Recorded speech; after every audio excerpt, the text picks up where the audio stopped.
रात के 11 बज चुके थे। भाई ने धीरे से मेरे कमरे का दरवाजा खोला और अंदर आकर मुझे सोता हुआ देखकर अंदर से दरवाजे की कड़ी लगा दी। मैं भी सोने का नाटक ही कर रही थी। कमरे में हम दोनों के सिवा और कोई भी नहीं था। मुझे अच्छे से मालूम था कि मेरा भाई आधी रात को मेरे कमरे में किस लिए आया है। मैं भी बिस्तर पर आंखें बंद करके ऐसी पड़ी थी जैसे बहुत ही गहरी नींद में हूँ। उसके बाद जो भाई मेरे साथ करने वाला था वह मुझे मालूम था, पर मैं भी उसे रोकने की कोशिश नहीं करती थी। क्यों नहीं रोकती थी? इसका जवाब आपको कहानी में आगे मिलेगा। आखिर यह सब कैसे शुरू हुआ और भाई को सबसे ज्यादा मेरे में क्या पसंद था? पूरी कहानी जानने के बाद आपके होश उड़ जाएंगे कि कैसे उसने मुझे सिर्फ अपनी उंगली से हेलो। दोस्तों, मेरी उम्र 21 साल थी। मैं सेकंड ईयर की स्टूडेंट थी। उन दिनों गर्मी शुरू हो चुकी थी, इसलिए हमें कॉलेज से छुट्टियां मिल गई थी। रोज की तरह आज भी पूरे घर की सफाई करने के बाद मैं अपने बिस्तर पर आराम कर रही थी। थकावट इतनी ज्यादा थी कि ऐसा लग रहा था जैसे पूरा बदन अकड़ गया हो। मैं अपने बिस्तर पर लेट सुकून पाने की कोशिश कर रही थी और हाथों से अपने सिर की मसाज कर रही थी। तभी मेरी एक आवाज सुनकर मेरा भाई अहमद बंद कमरे में आया और कहने लगा, क्या हुआ दीदी? तबीयत तो ठीक है। मैंने कहा, क्या बताऊं भाई, मम्मी सारा काम मेरे सर पर डालकर चली जाती है। कॉलेज की छुट्टियां क्या हुई, सारे घर की जिम्मेदारी मुझ पर आ गई है। ऊपर से नौकर भी छुट्टी पर है। मुझसे नहीं होते ये घर के काम। मेरी बात सुनकर वो मेरे पास बैठ गया और कहने लगा, मेरी प्यारी बहन, कोई बात नहीं, मैं अभी तुम्हारे लिए दूध लेकर आता हूँ, उसे पियोगी तो सुकून मिलेगा।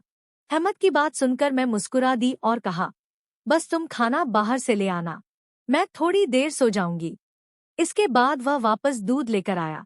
उसे देखकर मुझे उस पर बहुत प्यार आया।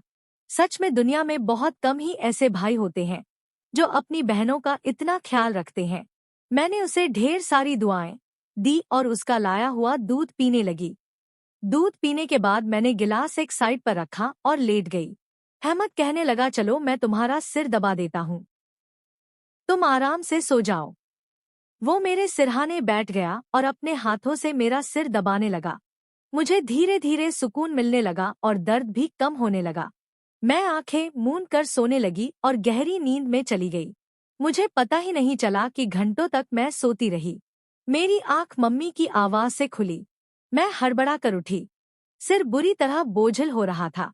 घड़ी पर नजर डाली तो रात के 10 बज रहे थे। मुझे एकदम झटका सा लगा।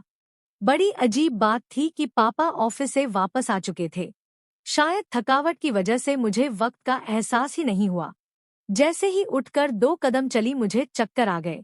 आंखों के आगे अंधेरा छा गया। अगर दीवार का सहारा ना लिया होता तो यकीनन गिर जाती। फ्रेश होकर बाहर आई तो देखा खाने की टेबल पर सब मेरा ही इंतजार कर रहे थे। मैं जाकर आराम से कुर्सी पर बैठ गई। अहमद मुझे देखकर मेरी प्लेट में खाना डालने लगा। फिर मम्मी से कहने लगा, मम्मी, आयशा पर काम का बोझ थोड़ा कम डाला करें। अगर आयशा नहीं आ रही है तो उसकी जगह किसी और को रख लें। यह बेचारी सारा दिन काम करके थक जाती है। देखें तो इसकी रंगत भी पीली पड़ चुकी है। मेरी हालत वाकई खराब हो चुकी थी। मैं बहुत थकी हुई महसूस कर रही थी। मम्मी और पापा दोनों ही जॉब करते थे, क्योंकि सिर्फ पापा की नौकरी से घर चलाना मुश्किल था। ऊपर से हमारी पढ़ाई के खर्चे भी कुछ कम नहीं थे। इसलिए मम्मी भी उसी कंपनी में काम करती थी जहां पापा नौकरी करते थे। मैं और अहमद कॉलेज जाते थे, मगर अभी गर्मियों की छुट्टियां थी, इसलिए हमें घर पर ही रहना पड़ रहा था। मैंने यह बात नोट की थी कि पिछले कुछ दिनों से अहमद मेरे साथ कुछ ज्यादा ही जुड़ गया है। जब से मेरी छुट्टियां हुई थी वह मेरा बहुत ख्याल रखने लगा था। अगर मैं घर का कोई काम कर रही होती तो आकर मेरी मदद करने लगता। अगर मैं थक जाती तो मेरा सिर दबाने लगता। मैं उसे मना करती मगर वह कहता, नहीं, तुम थक चुकी हो, इतना काम करती हो, मेरा हक है कि मैं तुम्हें सुकून पहुंचाऊं। मैं भी चुपचाप लेटी रहती, लेकिन एक रात जो कुछ हुआ उससे मेरे होश उड़ गए। क्या अहमद कभी ऐसा कर सकता है? उस रात मैं अपने कमरे में सो रही थी। आधी रात को मुझे महसूस हुआ जैसे कोई मेरे कमरे में आया हो। वह आहिस्ता आहिस्ता चलता हुआ मेरे बिस्तर के करीब आ रहा था। भले ही मैं सोने की कोशिश कर रही थी मगर मेरा दिमाग पूरी तरह जाग रहा था। मैंने अचानक हड़बड़ा कर आंखें खोल दी। कमरा अंधेरे में डूबा हुआ था। जब मैंने चारों ओर देखा तो कमरे में कोई नहीं था, बस दरवाजा थोड़ा खुला हुआ था। मैं हमेशा सोने से पहले दरवाजा बंद करके सोती थी, फिर यह कैसे खुल सकता था? नींद से भरी आंखों से उठकर मैंने दरवाजे को बंद किया और लॉक कर दिया। फिर पलटकर बिस्तर पर सोने चली गई। मेरी आंखें बंद होते ही एक बार फिर मुझे किसी के चलने की आहट सुनाई दी, जैसे कोई मेरे बिस्तर के पास बैठ रहा हो। ऐसा लगा जैसे कोई अपना हाथ मेरी ओर बढ़ा रहा हो। डरते हुए मैंने पलट कर देखा, लेकिन वहां कोई नहीं था। घबराहट के मारे मेरी सांसें तेज हो गई थी। मैंने तुरंत उठकर कमरे की लाइट ऑन की, दरवाजा खोलकर बाहर भी देखा, मगर वहां भी कोई नहीं था। आज से पहले ऐसा कभी नहीं हुआ था जो अब हो रहा था। मुझे प्यास लगी तो मैं कमरे का दरवाजा खोलकर बाहर निकली। उसी वक्त अहमद भी अपने कमरे से बाहर निकला। मुझे देखकर उसने पूछा, क्या बात है, आप अभी तक जाग रही हैं? मैंने जवाब दिया, कुछ नहीं, बस ऐसा महसूस हुआ जैसे कमरे में कोई मौजूद हो। पानी पीकर मैं दोबारा कमरे में आ गई और पीछे पीछे अहमद भी आ गया। उसने कहा, आपको डरने की जरूरत नहीं है। अगर आपको डर लग रहा है तो मैं आपके पास सो जाता हूँ। मैंने उसे मना करते हुए कहा, नहीं, तुम्हें अपनी नींद खराब करने की जरूरत नहीं है, तुम अपने कमरे में जाकर सो जाओ। लेकिन वह जिद करने लगा, मैं आपको अकेला किसी भी हाल में नहीं छोड़ सकता। आपकी तबीयत खराब हो सकती है, मैं आपको तकलीफ में नहीं देख सकता। आप सो जाएं, मैं यही सो जाता हूँ। आखिरकार मैं बेड पर जाकर सो गई। उसने तकिया उठाया और सोफे पर रखकर वही सो गया। उस रात मुझे ऐसा महसूस हुआ जैसे कोई मेरे सिरहाने बैठकर मुझे बहुत देर तक देखता रहा हो। उसने मेरे बालों को सहलाया, मेरे चेहरे पर उंगलियां फेरी और मैं सुकून से सोती रही। ये सब मुझे एक सपने जैसा लग रहा था। अगली सुबह जब मैं उठी तो मेरा मूड बड़ा अजीब था, लेकिन जब मैंने अपने भाई पर गौर किया तो मैं हैरान रह गई। शुक्र था कि मैंने अपने आप को दुपट्टे से ढक रखा था। मुझे हैरत हुई क्योंकि आज से पहले मैं कभी इस तरह इतनी गहरी नींद में नहीं सोई थी। आज मैं थोड़ी खुश भी महसूस कर रही थी, लेकिन इसकी वजह समझ नहीं आ रही थी। मैंने उससे पूछा तो उसने कहा, मैं तो रोज ही इतना खुश होता हूँ। जिसे आप जैसी बहन मिल जाए वो क्यों ना खुश हो। घर के सारे काम निपटाकर जब मैं बैठी तो हमद तेल लेकर मेरे पास आ गया। कहने लगा, आयशा दीदी अपने बाल खोल लीजिए, मैं आपके सिर में मसाज कर देता हूँ। मुझे उसकी हरकतें अजीब लगने लगी। मैंने कहा, ये तुम्हारा काम नहीं है, जाओ अपने दोस्तों के साथ घूमो फिरो, मुझे मसाज की जरूरत नहीं है। मगर उसने मेरी बात नहीं मानी और खुद ही मेरे बालों से कैचर उतारते हुए कहने लगा, आप नखरे मत किया करें, किस्मत वालों को ही ऐसे भाई मिलते हैं। जब आपका भाई आपके खूबसूरत रेशमी बालों में मसाज करना चाहता है तो आपको क्या समस्या हो सकती है। आ जाइए, मैं आपके सिर की मसाज कर देता हूँ, आपको बहुत सुकून मिलेगा। वह मुझे उठाकर कमरे में ले गया। मैं बेड पर तकिया रखकर लेट गई। मेरे बाल बेड से नीचे लटक रहे थे। वो मेरे सिरहाने बैठकर मेरे बालों की मसाज करने लगा। अहमद मुझसे 4 साल छोटा था, लेकिन मुझे नाम से ही बुलाता था। उसने कहा, आप इतनी प्यारी हैं कि आपको देखकर दिल करता है कि आप हमेशा इसी तरह मुस्कुराती रहें और मैं आपकी लाड उठाता रहूं। वो मेरे बालों की मसाज कर रहा था और उसके हाथों में जैसे जादू था। मुझे इतना अच्छा लग रहा था कि मैं धीरे धीरे नींद की वादियों में खोने लगी। तेल की खुशबू भी बहुत जबरदस्त थी। मैंने उससे पूछा, यह कौन सा तेल है? वह बोला, ये बहुत ही खास तेल है, खास आपके लिए। आपके जो इतने हसीन बाल हैं ना, यह उन्हीं बालों के लिए बना है। उसकी बातें बहुत प्यारी थी। हालांकि मैं समझ नहीं पा रही थी कि वह किस लहजे में बात कर रहा है। बहरहाल मसाज के दौरान ही मैं गहरी नींद में खो गई। कुछ देर बाद जब मेरी आंख खुली तो मेरा पूरा बदन दर्द से टूट रहा था। ऐसा लग रहा था जैसे मेरी टांगों पर बहुत ज्यादा वजन रखा गया हो। पूरे बदन में दर्द सरक रहा था। मैं धीरे धीरे उठकर बैठी और आसपास देखने लगी। मेरी हालत अजीब थी। जब मैंने खुद पर गौर किया तो देखा कि मैं पूरी तरह भीगी हुई थी, जैसे किसी ने मुझे नहला दिया हो। मेरे कपड़े गीले थे, पंखा बंद था और कमरे में गर्मी थी। यह सब क्या हो रहा था? बड़ी मुश्किल से मैं बेड से उठी। मुझे चक्कर आ रहे थे। चलना मुश्किल हो रहा था। मैं अपनी हालत समझ नहीं पा रही थी। ऐसा क्यों लग रहा था कि मैंने सोया नहीं, बल्कि कोई भारी मेहनत वाला काम किया हो। बड़ी मुश्किल से चलकर मैं बाथरूम गई और फ्रेश हुई। अपनी हालत पर गौर किया तो लगा जैसे शरीर पूरी तरह थकावट से चूर था। जब मैं कमरे से बाहर निकली तो मुझे फुसफुसाने की आवाजें सुनाई दी। ऐसा लग रहा था जैसे कोई किसी से बात कर रहा हो। घर में मेरे और अहमद के अलावा कोई नहीं था। फिर वह किससे बात कर रहा था? मैं पहले किचन में पानी पीने गई, मगर तब तक वह फुसफुसाहट रुक चुकी थी।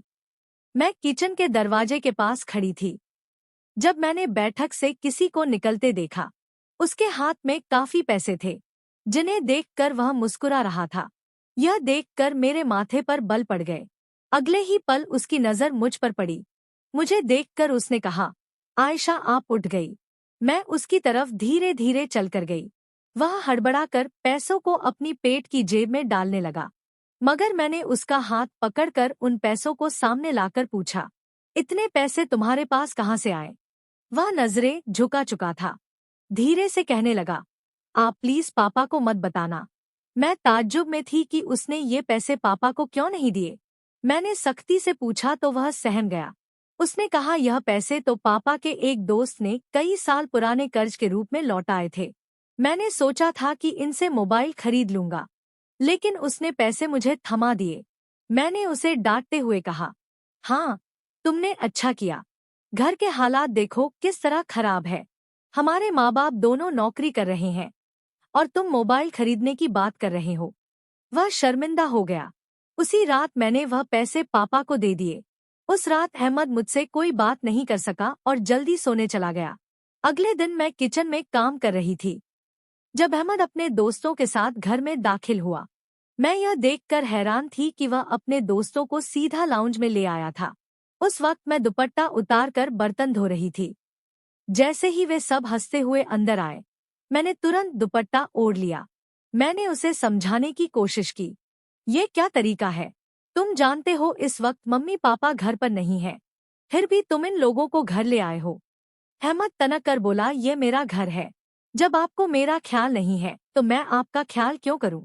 अच्छा खाना तैयार करो। ये मेरे बहुत खास दोस्त हैं। वो मुझसे काफी नाराज लग रहा था, मगर अब मैं क्या करती? खाना तो बनाना ही था। मैं उसके दोस्तों के लिए खाना बनाने लगी। तभी वह बोला, खाना परोसने भी तुम खुद ही आओगी? अहमद का यह रवैया मुझे हैरान कर रहा था। छोटी सी बात पर वो इतना कैसे बदल सकता था? मैंने खाना टेबल पर लगा दिया। मैंने गौर किया कि उसके दोस्त बार बार मुझे घूर रहे थे। वे सभी अहमद की उम्र से बड़े लग रहे थे और अजीब तरीके से मुझे देख रहे थे, जैसे मुझे निगल ही जाएंगे। मैं डर कर अपने कमरे में चली गई और खुद को बंद कर लिया। जैसे ही वे गए मैं अहमद पर फट पड़ी। दोबारा तुम्हारे यह दोस्त इस घर में नजर नहीं आने चाहिए। मगर वह अगले ही पल मेरे गाल थाम कर कहने लगा, इतना गुस्सा कहाँ से आता है? वे दोबारा नहीं आएंगे। लेकिन आप इस बारे में मम्मी पापा को कुछ नहीं बताएंगी। अहमद के इस बर्ताव से मैं परेशान हो गई। वह कभी प्यार जताने लगता था तो कभी चिढ़ने। बहरहाल मैंने हामी भर दी और अपने कमरे में चली गई। मुझे अहमद की हरकतें दिन ब दिन अजीब लगने लगी थी। उस रोज भी जब मैं अपने कमरे में आराम करने के लिए सोई तो अचानक मुझे अपने पैरों पर किसी के हाथ महसूस हुए। मैंने चौंक कर आंखें खोली तो देखा कि अहमद मेरे पैरों को अपनी गोद में रखकर मसाज कर रहा था। मैंने तुरंत उसे ऐसा करने से मना किया, मगर वह कहने लगा, मैं जो कर रहा हूँ मुझे करने दो। इस घर में एक मैं ही हूँ जिसे आपकी इतनी फिक्र है। मम्मी पापा को तो काम से ही फुर्सत नहीं है। मैं भी थक चुकी थी। आंखें बंद की और सोने लगी। अहमद के हाथों की मसाज से मुझे नींद आ गई, लेकिन जब मेरी आंख खुली तो मेरे होश उड़ गए। मेरा सिर बुरी तरह चकरा रहा था। बिस्तर की चादर बिल्कुल बेतरतीब हो चुकी थी। बिस्तर पर एक शर्ट और एक मेल परफ्यूम पड़ा था। यह सामान किसका था? मैं कुछ बोल नहीं सकी। मेरे सिर में इतनी तेज दर्द था कि मैं फिर से बिस्तर पर गिर गई। ऐसा लग रहा था जैसे किसी ने मुझे बेहोशी की दवा पिला दी हो। पास में फुसफुसाने की आवाजें आ रही थी। मगर कौन बोल रहा था यह मैं पहचान नहीं सकी। मुझे सिर्फ अहमद की आवाज सुनाई दे रही थी। ऐसा लग रहा था जैसे वह मेरे कमरे में मौजूद हो और मुझे उठाने की कोशिश कर रहा हो। कुछ देर बाद जब मेरी आंख खुली तो सारा दृश्य मेरी नजरों के सामने घूमने लगा। मैंने सबसे पहले बेड की तरफ देखा जहां पहले शर्ट और परफ्यूम पड़े थे, मगर अब वहां कुछ भी नहीं था। आज फिर मेरी हालत बहुत अजीब थी। मैं कोई बच्ची नहीं थी जो यह सब कुछ समझ ना पाती। घर में मेरे और अहमद के अलावा और कोई नहीं था। फिर मेरे सोने के बाद ऐसा क्या होता था कि मेरा पूरा शरीर पानी से नहला दिया गया हो। सिर्फ इतना ही नहीं, मेरा शरीर दर्द से चूर था और रंगत भी बिल्कुल पीली पड़ चुकी थी। दिन ब दिन अहमद मेरे करीब आने की कोशिश कर रहा था, मगर मैं हर बार कोई ना कोई बहाना बनाकर अपने कमरे में चली जाती थी। मेरे दिमाग में अजीब अजीब से विचार आने लगे थे। तबीयत भी काफी खराब रहने लगी थी। मेरी हालत देखकर माँ भी परेशान हो गई। उन्होंने कहा कि वह अगले दिन ऑफिस से छुट्टी लेकर मुझे डॉक्टर के पास ले जाएंगी ताकि पता चल सके कि मुझे क्या समस्या है। उस रात मैं बार बार उठ रही थी और ठीक से सो नहीं पाई। अगले दिन मेरे माता पिता हमेशा की तरह अपने काम पर चले गए। मुझे लगा शायद उन्हें मेरी परवाह नहीं थी। आखिरकार मैं खुद ही डॉक्टर के पास गई। वहां अल्ट्रासाउंड से पता चला कि मैं गर्भवती हूँ। यह सुनकर मेरे होश उड़ गए। आखिर यह सब मेरे साथ कौन कर सकता था? अहमद मेरा भाई था, लेकिन फिर मेरे दिमाग में यह बात आई कि मैं उसे सगा भाई समझती हूँ, जबकि वह मेरा सौतेला भाई है। अहमद मेरी माँ की दूसरी शादी से था, जबकि मैं उनकी पहली शादी की औलाद थी। इस तरह की बातें मुझे गलत सोचने पर मजबूर कर रही थी। मुझे समझ नहीं आ रहा था कि यह बात मैं अपने माता पिता को कैसे बताऊं। अहमद जब भी मेरे पास बैठता तो कभी मेरा हाथ पकड़ता तो कभी मेरे गाल खींचने लगता। मैं पहले इन बातों को हल्के में लेती थी, मगर अब सब कुछ अलग नजर आ रहा था। एक दिन मैं अस्पताल गई और अबॉर्शन से पहले डॉक्टर से कहा कि इस बच्चे का डीएनए टेस्ट किया जाए। डॉक्टर ने रिपोर्ट दी और जब मैंने उसे देखा तो मेरी सांसें थम गई। जो मैं सोच रही थी वैसा कुछ भी नहीं था। बच्चा अहमद का नहीं था। लेकिन फिर सवाल उठा, ये किसका था? मैंने इस गुत्थी को सुलझाने के लिए अपने कमरे में मोबाइल का कैमरा फिट कर दिया। मुझे सच जानना था। कुछ दिनों बाद जब माँ पापा घर पर नहीं थे, अहमद फिर मेरे पास आया। उसने मेरे सिर की मालिश शुरू कर दी। मैंने बहुत कोशिश की कि मैं ना सोऊं, मगर तेल में शायद कोई बेहोशी की दवा मिलाई गई थी। जैसे ही मैं उस तेल को सूंघी बेहोश हो गई। 1 घंटे बाद जब मुझे होश आया तो माँ बाप घर लौट आए थे।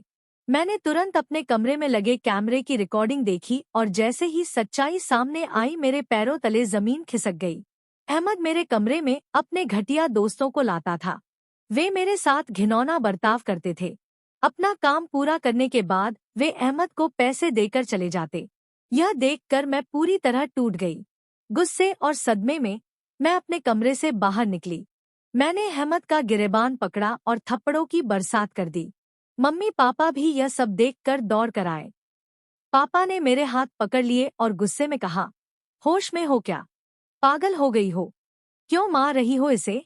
मैं रोते हुए चिल्लाई, आप देखिए यह जलील इंसान मेरे साथ क्या कर रहा है। मैंने उन्हें कैमरे की रिकॉर्डिंग दिखा दी। वीडियो देखकर माँ फर्श पर गिर पड़ी। पापा को भी अपनी आंखों पर यकीन नहीं हो रहा था। गुस्से से भरे पापा ने अहमद को पकड़कर पीटना शुरू कर दिया। उसके मुंह और नाक से खून बहने लगा। तभी अहमद गुस्से में चिल्लाया, मैंने इसे कभी अपनी बहन समझा ही नहीं। मुझे पैसों की जरूरत थी और लोग इसके लाखों रुपए देने को तैयार थे। मुझे अपनी जरूरतें पूरी करनी थी, इसलिए मैंने यह कदम उठाया। अपनी बहन की जिस्म फरोशी करवाई। इस पूरे मामले में गलती किसकी थी? मेरे माँ बाप की जो पैसा कमाने की दौड़ में बच्चों से बिल्कुल बेफिक्र हो गए थे, या फिर मेरी जो अपने सौतेले भाई के साथ अकेली इस घर में रहती थी और उस पर हद से ज्यादा भरोसा करती थी। मैंने उसे हमेशा सगा भाई समझा, मगर वह मेरा भरोसा तोड़ गया। तो दोस्तों, अपनी और अपने परिवार की सुरक्षा को लेकर हमेशा सतर्क रहें।